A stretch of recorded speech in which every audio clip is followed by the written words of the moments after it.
museum's curator of collections. So I'm here to sort of add collections here to the museum, as well as I sort of orchestrate a lot of the changing exhibitions. I help out with programs, but really sort of collections are my thing. And a number of years ago, we were able to bring in an outside scholar, a guy named Phil Zimmerman, to do a big project here called Delaware Clocks, where we talked about our really amazing collection of Delaware tall case clocks. There's an example of one right behind me, and we'll get to that in just a little bit. But ever since then, I've been really fascinated with clocks. So I was really happy when Kristen asked me to sort of to kind of give an overview, sort of highlights of what the museum's clock collection is all about. So if you haven't been to the Biggs Museum yet, and with a clock like this waiting for you, I can't imagine anybody hasn't. But if you have not been here yet, we are in downtown Dover. We are at part of the state complex, so we're right on the sort of central historic core of Dover, right in the middle of the campus that is state government for the state of Delaware. And but we are a nonprofit, a private nonprofit, and we specialize in American fine and decorative arts from about 1700 up to the present. A lot of the things that we're going to be looking at tonight span from about the 1740 period up to about 1840. But our collection really sort of moves in both directions before and after that. And as a matter of fact, I mean, most people come here kind of thinking about old clocks and furniture and silver and things of that nature, sort of that grand colonial past of Delaware and the Mid-Atlantic region. But really our modern and contemporary art collections are the fastest growing portions of our collection. So if you wanted more of a taste of that, definitely come back. We're doing these programs about twice a month. And each time we are hitting on some aspect of the permanent collection or the temporary exhibitions. So I definitely would recommend coming, coming often, telling all your friends. So we're going to get together with our main man here, George Crowe. He is one of one of Delaware's first preeminent clockmakers. The piece that you see here probably is not his earliest work on record, but it is an early work. And dating to 1745, 1750 period, I suppose. He was based in Wilmington, but he probably had connections to the Philadelphia markets, which were, of course, just right up the Delaware Bay from us. Or, excuse me, the Delaware River from us. And one of the things, if you haven't really been thinking about clocks before, but are in sort of a novice, one of the things that I want you to start thinking about is who made it, like who is the maker of a clock? Because in almost every situation, the person who made this case and the person who made the face and all of the moving parts inside are two totally different people.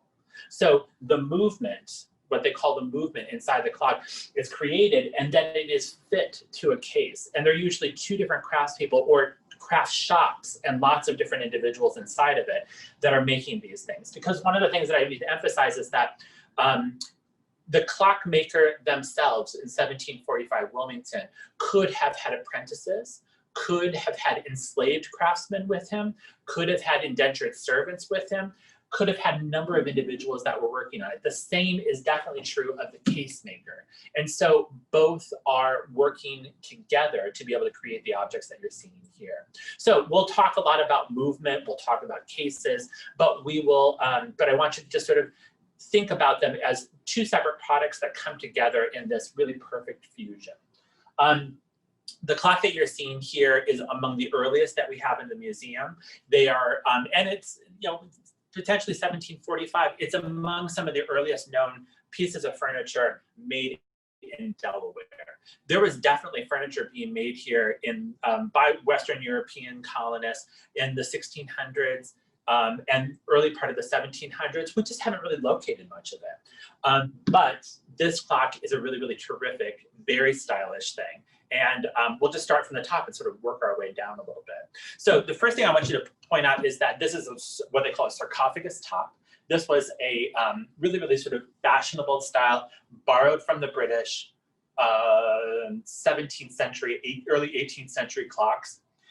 Those ideas about what clocks should be like were coming either as full clocks from England, and they were being copied. The ideas of them were being brought in by the craftspeople that were immigrating from England to the Mid-Atlantic region, and then they're recreating clocks with local materials. Or they are, well, it's a little too early for pattern books. So really those are the two main ways.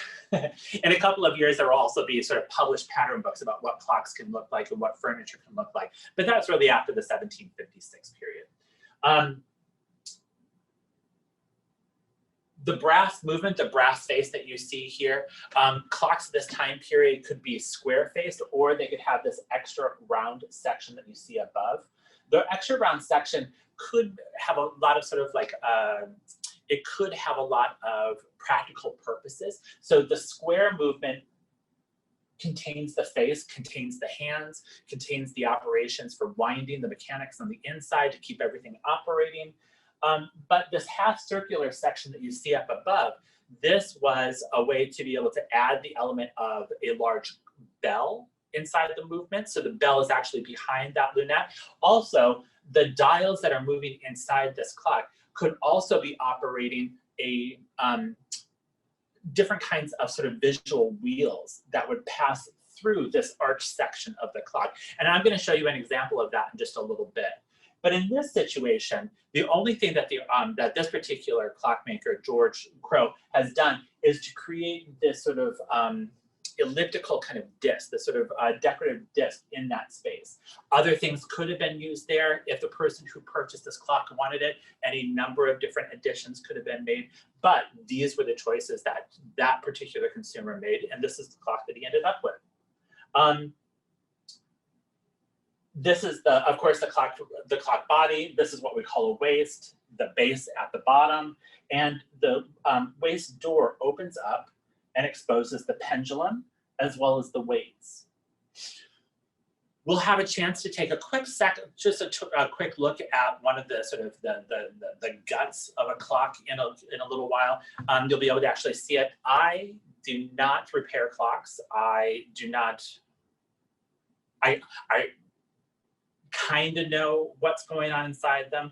I do not engineer. I do not have that brain for engineering, but I have a general idea. So I can kind of give you an overview of what's happening, but I'm not the guy to ask all sorts of questions about individual details about clocks. I know those people. If you have those questions, we can direct you to the right people. But the basic thing that you need to know is that this is a weight-driven process. This is, the clock that you see here is what they call a 30-hour clock, so it needed to be wound every 30 hours. The next step, the next evolution in clock design is an 8-day clock. And the weights that you see here, they're sort of large and sort of large pendulous slabs of lead, I guess. I'm sure that they're probably lead, but they just look like large lozenges of lead. And they drive the gears inside the clock. The clock unleashes the gears, allows the gears to move through the motion of the pendulum as it swings backwards. So that releases the tension of the weight, the gravity-driven weights of the clock, and the two working together to release that motion, to release that energy, creates the movement of the gears, both the hour and the minutes. That drives the wheels, or excuse me, drives the hands. The hands, the minute hand here, as well as the seconds dial that you see in the center. This also, and we'll see in other examples in a little while, this also drives a date wheel. So it actually keeps up with the days of the month as well. In this particularly fancy clock case, we noticed that there is actually a glass bullseye. When glass blowers in the 1700s were creating plate glass, when they were creating large glass vessels, they would take a molten piece of glass and they would blow it into a bubble, basically. And that bubble would then be rotated flat into a large pancake. And the center of that pancake would then be cut out. So the flat disc around the center could be cut and turned into little panes of glass. And that was actually how they would make windows and other kinds of things. But the center was not really useful, but it was decorative. And so the center of the bullseye was used here and set into the door at just the level that the pendulum would swing back and forth. So what happens is that the light that comes through the glass catches on that pendulum as it moves, and it creates this sort of decorative dance of light in the center of the door. Anything to sort of add a little drama, add a little interest, basically, to this particular clock design. You see this fairly often, but it's kind of a special thing. So we're delighted to sort of show it off, and the kids, of course, love it. In a moment, I'm going to show you a few sort of construction details about this, but to give you a general idea about what's going on with this clock, it's basically the case is made up of two pieces. There's an upper bonnet and then the bottom base. The bonnet slides forward. I would show you, but it's embarrassing and I might drop it and I'm not going to do it. Most of the time, to care for a clock properly, the most important thing is to ignore it. So the bonnet, the sort of top hood section, slides forward, comes off separately, and then you're able to do any kind of like repairs and operations to the mechanisms that are on the inside. And the face of the clock that's here and the movement behind it is all just sort of resting on a simple piece of pine that sits at the top of these two side walls. So these walls project into the clock, behind the hood, and the clock literally just sort of sits there.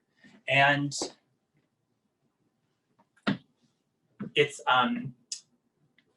they can be, these clocks, these colonial period clocks can be very temperamental. They can be, there can be a sort of lot of sort of details, and it can be a little bit difficult to operate. They can be very finicky, but they're just kind of big toys. So I'm going to show you a little bit of the sort of construction details of this clock case.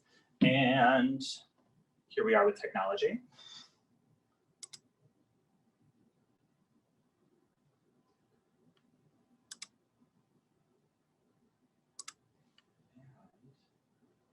Here we go. All set. So up here at the sarcophagus top, I wanted you to take a quick look at what we call fretwork. This kind of this carved. So this is a thin slab of wood that has then been carved into these very sort of decorative details, then glued onto a separate piece of wood over top of it. And what's also particularly interesting is that when the clock was young, when this clock was first being produced, there was actually what we think is another layer of silk, a kind of material placed behind this fretwork that would then be a sort of contrasting color, sometimes blue, sometimes red, whatever was popular at the time. You can, if you're looking very closely, sort of see little elements of that textile still in there, even though it's largely discolored at this point and sort of shattered, it's breaking away. I'm going to open up the clock as well, so we can get a little bit closer look at the face. Now, the clockmaker that we see here, this George Crowe of Wilmington, you can see that on his kind of signature line right here.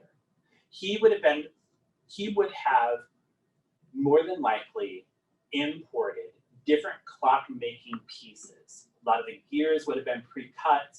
A lot of the overall blank of the outside brass of the face would have been available for purchase. Even some of these molded decorative objects that have been applied to the surface may have been available in retail. But he would have been responsible for placing or doing the engraving work that you see for all of the numbers. He would have done all of the sort of decorative details. He, of course, would have signed his name to it. And any of the sort of border work that you see here, any of the decoration where the metal itself has been sort of gouged out and displaced from the surface that you see here, he would have been responsible for. Because he's working in these fine metals, brass, as well as silvered brass in the ring that you see here, so that's a thin layer of silver placed over top of a plate of brass. Because he's working in these kind of expensive materials, a lot of clockmakers are also silversmiths. And they are working in a variety of different kinds of techniques, a variety of different materials to really sort of master what they need to be able to do with these kind of more precious metals. So we're about to close the door back up again. And we'll step it back. And I just want you to take a quick look overall. The turned decorative elements, the sort of the little turned balls that you see on top are original. I believe that they're original to this clock, although they do come off pretty regularly. Like whenever you're taking a hood off of a clock, I would suggest that you take those pieces off so that they don't accidentally fall and break, because they do break, and so you find a lot of replacement pieces on the older clocks. But I think we're in a pretty pristine example here. This is, again, this is probably one of the best clocks that we have in the collection, and we're just really delighted to be able to share it with you today.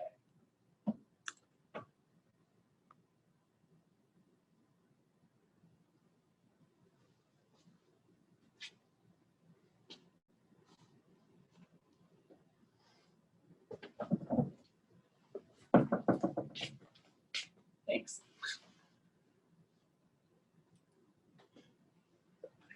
So I'm going to show you the next sort of range of clocks that these are clocks that are being produced. Behind is better. I'm getting some direction from my director. We have a couple of clocks that were produced within about 20 years of the clock George Crowe that we just saw. And I should say, before I go any further, George Crowe, one of the reasons that he is so important in terms of Delaware clocks is that he was one of the first Wilmington clockmakers to really make a great reputation for himself. He made a lot of clocks. He made a lot of really nice clocks, things that are very, very desirable by collectors today. But he also had two sons, and both of them became clockmakers. They more than likely apprenticed with their father, almost undoubtedly, they've apprenticed with their father. And George Crowe Jr. was a clockmaker, and he's known for a few tall case clocks that are, but he was based in Dover, Delaware, where we are today. We unfortunately don't have one of his examples in the collection yet, but there are a couple of very nice examples. And well, his father was really sort of an important Baroque craftsman, so he was kind of just before the Chippendale period. He was what you might kind of call sort of like a really strong example of Delaware Queen Anne style. The son was really much more the federal. He was working after the American Revolution on a lot of his clocks, and the style and sort of designs of his clocks are radically different than his dad's. The other guy was, oh, what is his name now? Totally blanking, also Crowe, Wilmington, and I should totally remember this. I'm embarrassed to say that I'm forgetting this. I don't think that I've had enough coffee today, but he is probably one of the he's probably one of the most well-known Delaware clockmakers in existence. It's ridiculous that I can't remember his name right now, but he was based in Wilmington after his father's operation closed. He is probably one of the second son was one of the most prolific clockmakers in Delaware. He made exceptional clocks. There are lots of them, very desirable in the marketplace. And you do see them in all of the Delaware collections. And with that, I'm going to turn the page on that embarrassing episode, and we will just go into other clocks that I like even more. I wanted to sort of show off this hood. This is a hood style that you sort of see in the 1770s, 1780s. Remember that we were talking about the sarcophagus top with the George Crowe. This is a clock that was created in Christiana 100. So this is actually in the town of Christiana Bridge. And this is a little tiny village. The village is still there today. It's not much more than a crossroads, and it's but you can easily find it now because it's just on the outskirts of the mega mall that is on I-95 in the northern part of the state. So right near the Christiana Mall is this little village where this clockmaker, case maker, this cabinet maker was creating clocks for a group of family members, family of clockmakers named the Kincaids.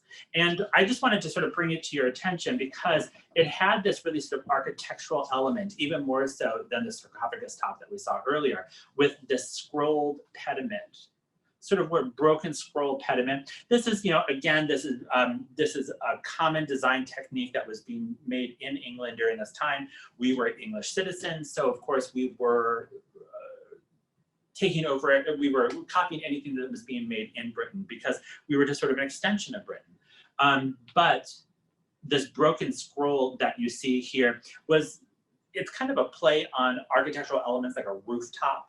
And it is really very deliberately designed to blend in beautifully with a lot of the architecture that's being created at this time. So these fine colonial houses, colonial period houses, these Georgian houses, would have architectural elements above the door, sometimes above the windows, that are reminiscent, basically, of a lot of these sort of architectural forms that you see in clock cases of this time period. So there's this great sort of synthesis that's happening between the two. The movement for this particular clock is here. I think we're going to readjust just a little second. I'm actually going to do a little bit of a close-up on this in a moment because it is one of the finest examples of a clock face that I've ever seen by a Delaware maker.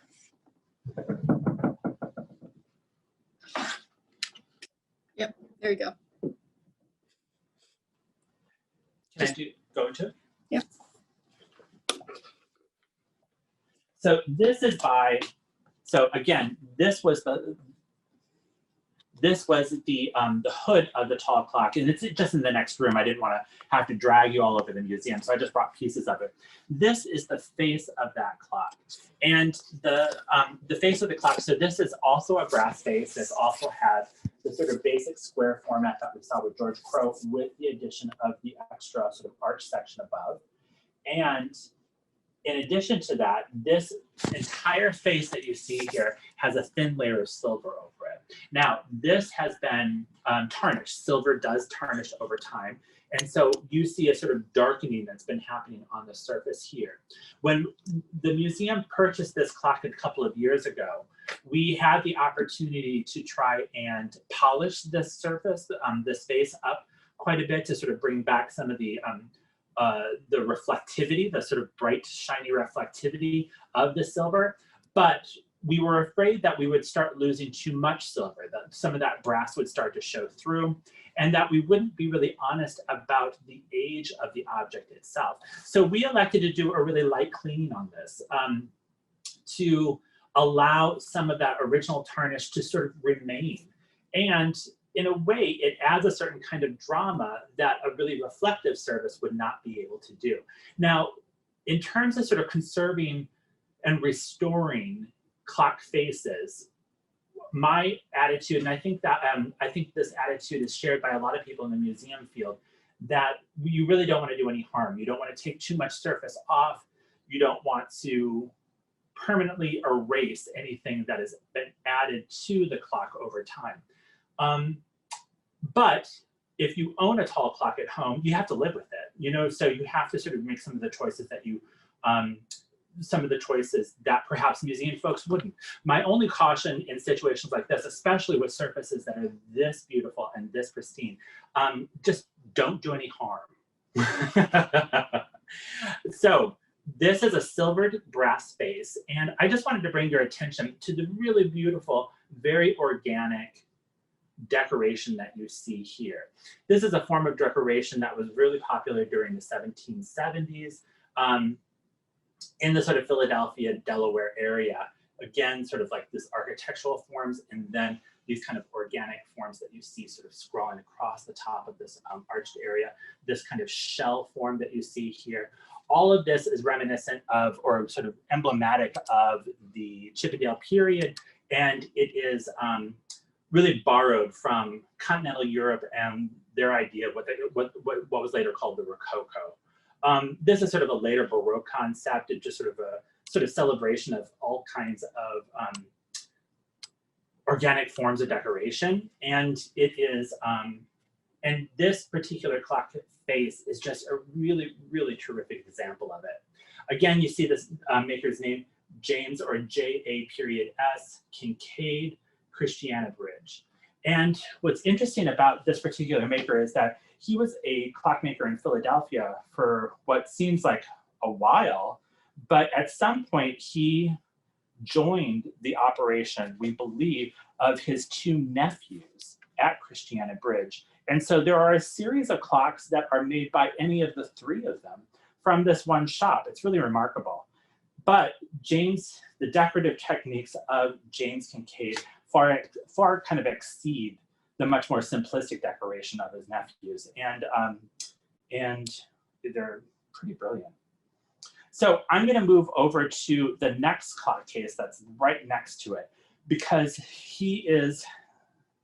this next clockmaker is kind of a superstar of Delaware craftsmanship. These are rough contemporaries, so these two clocks were done about the same time. The Duncan Beard that you're seeing here maybe just a little bit earlier, but Duncan Beard was a craftsman who was based just south of what is now called the town of Odessa. At the time, the region that he lived in was referred to as Appoquinimink, named after the river that runs through the town of Cantwell's Bridge. And this town was later renamed to Odessa in the 19th century. But during Duncan Beard's time, he lived just south of Cantwell's Bridge in the region of Appoquinimink. So in this particular clock, this has not been silver. This is the plain, or a plainer sort of brass face. At one time, there may have been some kind of extra gloss given to this brass. So sometimes the brass is sort of protected with a kind of brightening lacquer. And you again sort of see the use of these kind of imported additions, sort of usually done in sort of gilt bronze. Again, he would have been responsible for the engraved decoration that you see here in the face. He's not really sort of going for the same level of naturalism that James Kincaid was doing with his engraving. This is a much more stylized representation of flowers, something that you would have seen just a little bit earlier, much more of a Baroque concept, but beautiful, really, really beautiful clock.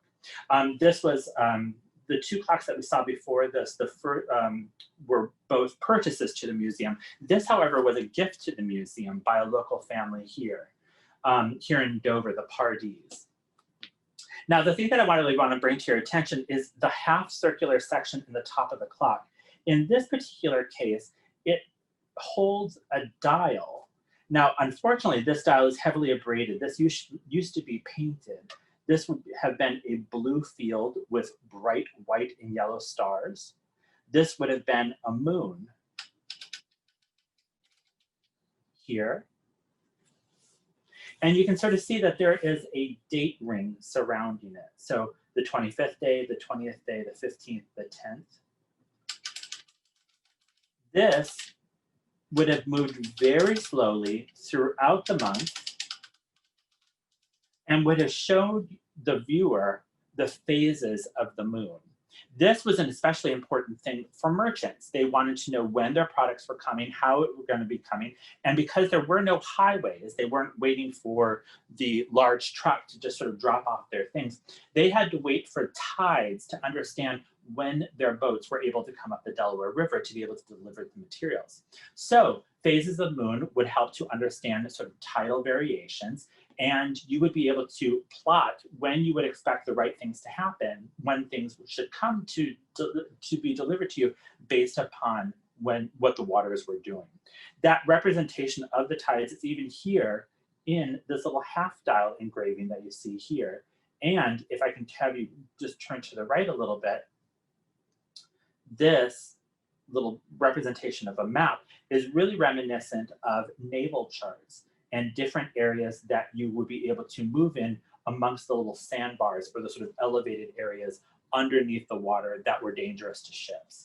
So this is really, this was made for a mariner. This was made for somebody who depended upon the movement and the logistics of marine travel. And unfortunately, some of that decoration is lost. I'm not sure how much we're ever going to be able to get back to that, but there is still a lot of that original sort of fabric, or a lot of that original surface still on this clock, so that we're at least able to interpret some of those really sort of neat aspects of its history. So we can go back to sort of a full view, and I'm going to run behind the clocks here so that I can properly show off one of my favorite things.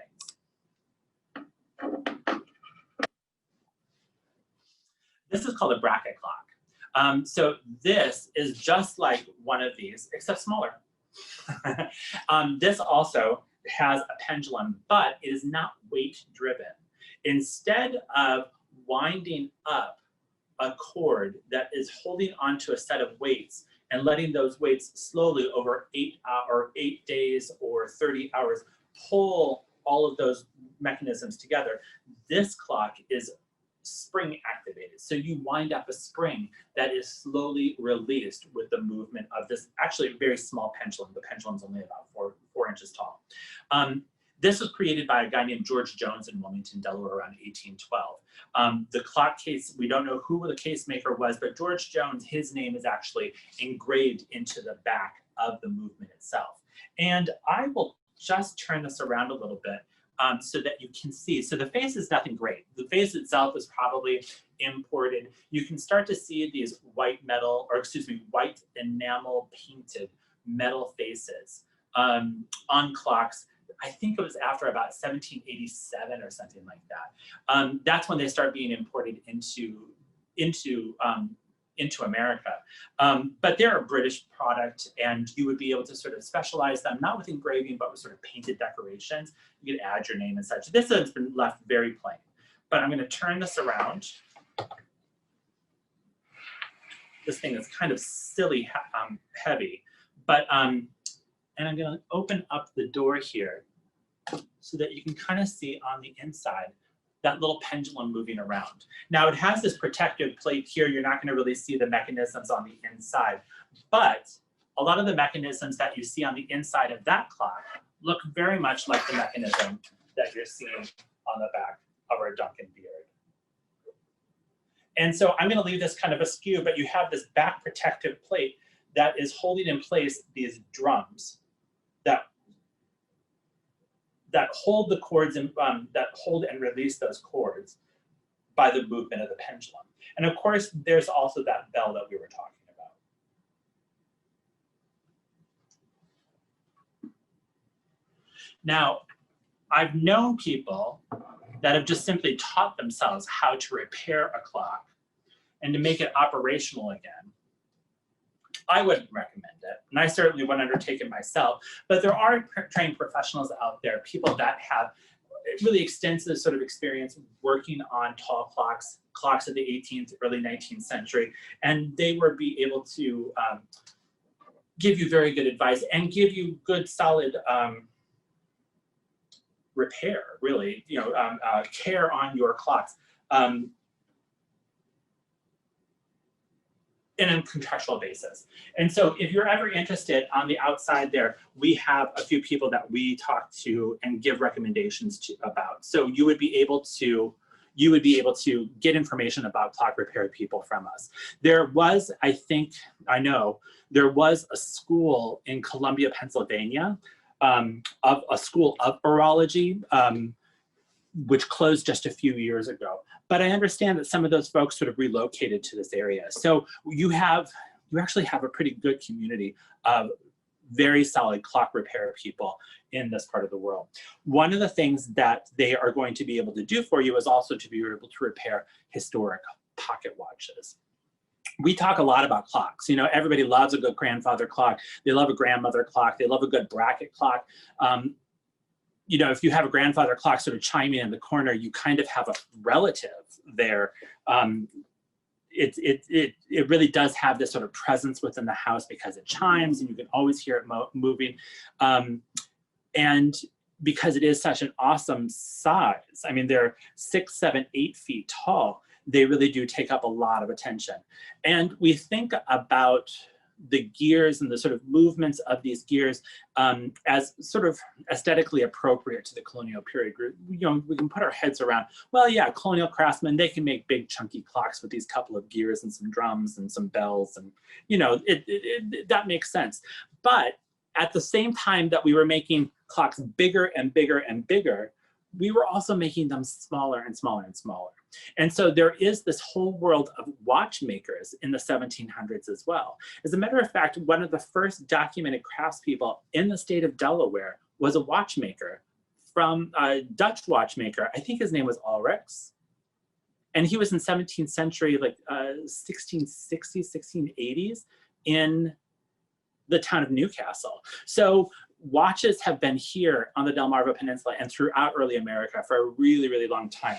And I'm just going to show you a quick example of one that I particularly like. So this is actually, this is the guts of this little watch. And this is sort of a simple kind of face, which is kind of fun, but engraved on the inside of the movement. And I'm going to ask my friend here, Kristen, to tell me whether or not this is sort of lining up and if anybody can make this out. No. Feel free to adjust my hand appropriately.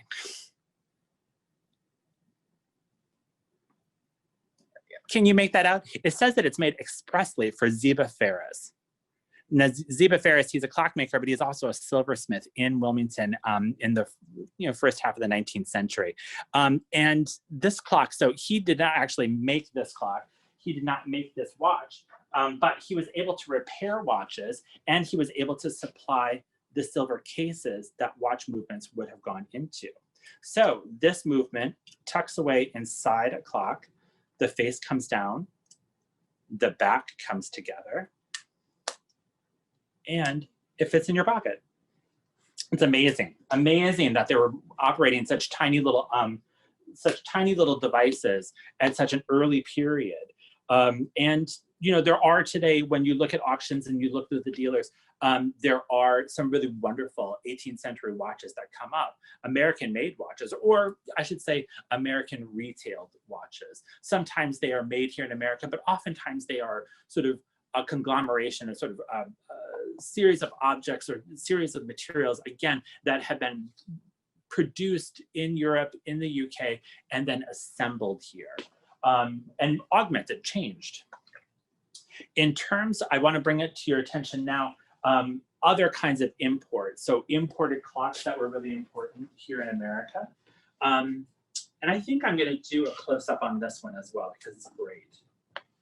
Because you deserve a close-up on this. So let me kneel down.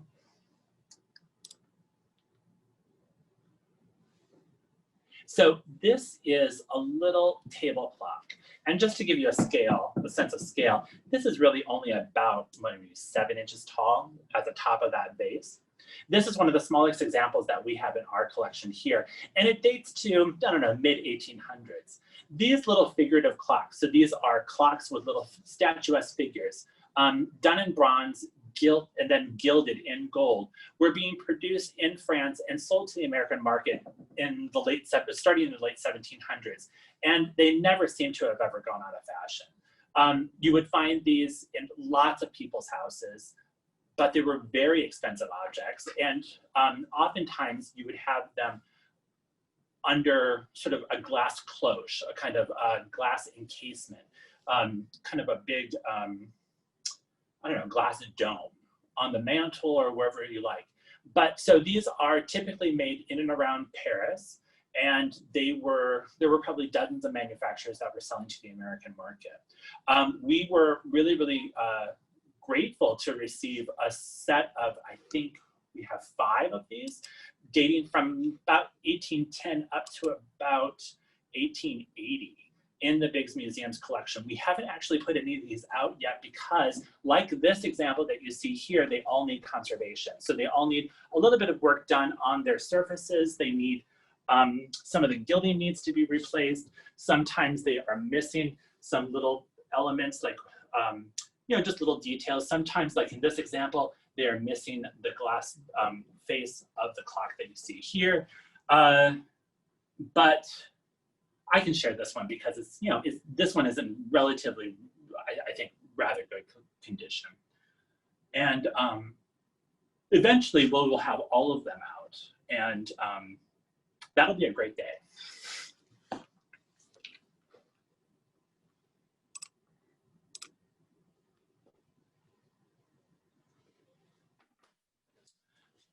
So the last clock that I'm going to talk to you about today is the piece that you see here by a guy named Ephraim Downs. So this is actually not a Delaware clock. I know, scandal, but it is really important in terms of sort of the evolution of American clock manufacturing. Ephraim Downs was one of probably about 4 or 5 really well-known 19th century clockmakers from the Connecticut area. And many of them worked together, they collaborated, they came up with good ideas, but some of the things that they're really well known for is the fact that they collectively started producing clocks, mantle clocks like you see like this. Sometimes they are able to be hung on a wall, but they are made with wooden movements. So instead of the brass movements, like all the other examples that we've seen so far, this is a wooden movement. And what's more important is that the pieces of the wooden movement are interchangeable. You would be able to switch them out at home, or, you know, with the aid of a not super refined craftsperson to be able to keep it running. At the same time, because they're made from wood, they're much less expensive than a lot of the clocks that you see from earlier periods, and they are being mass produced. Ephraim Downs, I just read this the other day. Ephraim Downs made 7,000 of these clocks for the wholesale market during the 1830s. This is probably one of those examples because inside, these clockmakers, they're total advertisers. They always seem to sort of have tremendous amount of information to be able to share about themselves. But pasted on the inside of the backboard is not only information about Ephraim Downs, but there's also information about the wholesaler of this piece. Or excuse me, the retailer. So the person who bought it wholesale from him and then sold it to another individual. One of the things that really attracted me to this clock as well is the fact that at some point someone had made the decision that they were actually going to record who the painter was of the glass panel on the clock as well. And here it has on a little, you have Ezra Burbank, 1824. Printed on a little, or handwritten on a little label there. So more than likely this Ezra Burbank, and I've done a little bit of searching for this person, I have not found anything yet, but more than likely they are the person who did this really beautiful sort of decorative detail here on the glass panel. Unfortunately, it does have a crack through the center, but we have a signature, so I'm not going to worry about it.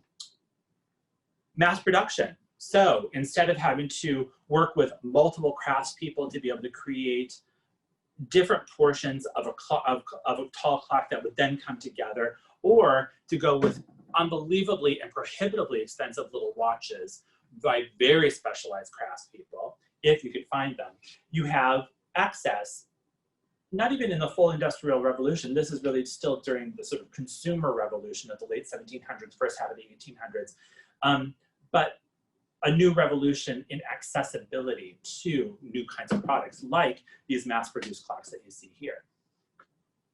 I think, what else do I need to share with you? Maybe just one other selfless plug. We have our Delaware Clocks catalog. Dun, dun, dun, dun. So this is a catalog that we produced a number of years ago, but it still is probably the best thing ever printed about Delaware tall clocks. It talks a lot about the, I think now, 14 or 15 examples that we have here at the museum, but we also borrowed a lot from other private and public collections. It's remarkable. With the exception of the Kincaids, which we did actually skip in this catalog, but we'll be able to do, we'll talk about them again in the future. It has a really just terrific overview on every major clockmaker in the state throughout the 18th and throughout the 19th century. And come and see them. Come and see these clocks if you haven't already. well, I'm personally winding down a little bit, but why don't I hear from a few of you? Do you have any questions that you'd like to type into Kristen? She'll let me know what you have to say. And go easy on me. I had to install a big exhibition earlier today and I'm exhausted. I just Hi, Brian. We have one question so far. Earlier today, you asked, well, you said you had forgotten the name of one of the craftsmen working on the clocks. Someone had typed in, did the name you forget, was it Thomas Crowe? That is it. Thank you. And like I said, he is literally the best known clockmaker in Delaware's history. Like, there are more Thomas Crowes than probably perhaps all other clockmakers of the 18th century together. There's just a lot of Thomas Crowes out there. And they can be very plain, but they can also be very elaborate. Far more than his brothers and far more than his fathers. So Thomas Crowe, thank you very much. I appreciate that.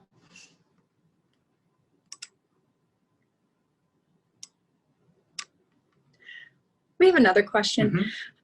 What drew you to clocks? What drew you to clocks? Why clocks? When I first started working here at the museum, I remarked even in my interview that there were a lot of tall clocks. And it didn't take very long. Actually, I'm going to take that back. I was embarrassed into it. I was sort of shamed into it. I went to one of the first times that I ever did a house call here in Delaware. I was looking at a very important clock by George Crowe, the same individual that we met with earlier in the very first part of this presentation. I didn't know who George Crowe was. I really didn't know much about clocks. And the owner of the clock was clearly upset that I was not fawning over it. I should have been. I owed that to him. It was a terrific, terrific clock. I have visited it many times since then, but I knew that I had messed up and I needed to do a lot of learning. And so I reached out to some good individuals. Philip Zimmerman was one of the individuals that I reached out to and ended up working with on this clock catalog and exhibition that we had traveled. That clock exhibition even went to the National Watch and Clock Museum in Columbia, Pennsylvania. So we must have done something really right for them to have taken it. Yeah, it was just a really very fun experience. The thing about Delaware is that Delaware is very small, but it has some remarkable craftsmen. And the clocks that are produced in Delaware have time and time again done record well. I mean, had done remarkably well at auction, which generates a lot of interest, a lot of attention, and people come just to the base museum here in the center of the state just to see our clock collection. So, you know, I needed to get to understand clocks and to be able to talk about clocks because we just had a lot of people asking about them. Thanks, Ryan. We have another question that has just come in. Were the makers of the cabinets of the tall clocks and the smaller clocks based in Delaware? In many cases, they are. It's easy to join those two pieces of a clock together if they're nearby. But a lot of cases were also made in Philadelphia and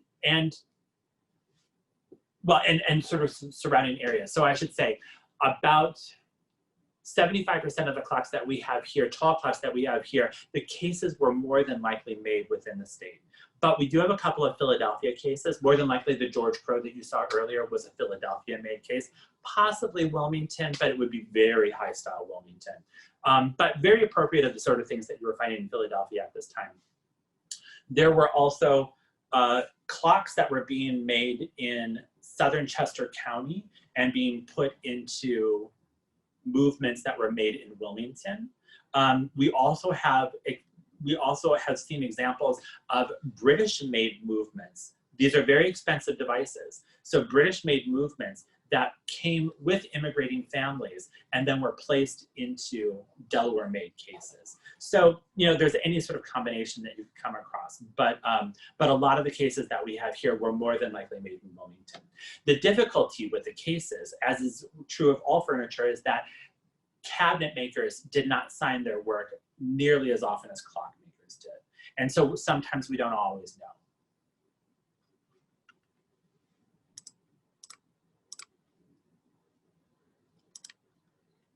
And we have one more question.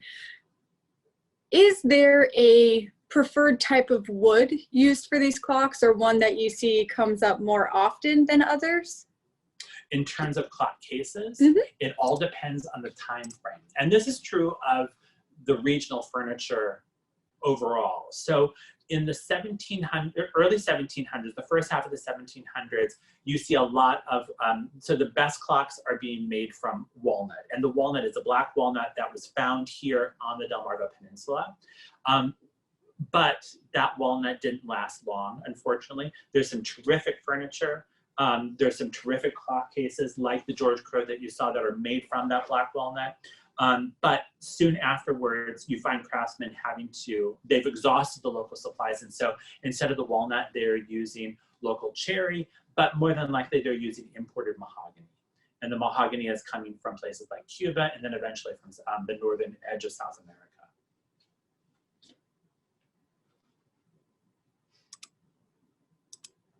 And I guess I should say, eventually that mahogany becomes exhausted and they end up using rosewood and they end up using a variety of other different kinds of woods. Interestingly though, there are some peculiar clocks here on the Delmarva Peninsula that I've seen that were made from poplar, which is also a local wood, but not a particularly fine wood. And they were stained to look like mahogany. We don't see a lot of faux painted or grain painted examples of clocks here, but you do see them nearby in Southeast Pennsylvania. And they can be made from anything because they were going to be painted anyways. Wonderful, thank you. That's all of the questions we have in here. So if anyone has one last question, type it in really fast. We'll give you a couple seconds here. Otherwise, I want to thank everyone for joining us tonight. And hopefully you'll be able to join us again in one of our upcoming programs. You can find all of our programs located on our calendar of events on our website. And you can sign up for them the same way you signed up for this event. And I want to thank you for joining us. And I will flip it over to Ryan for an official goodbye. I don't know how official it will be, but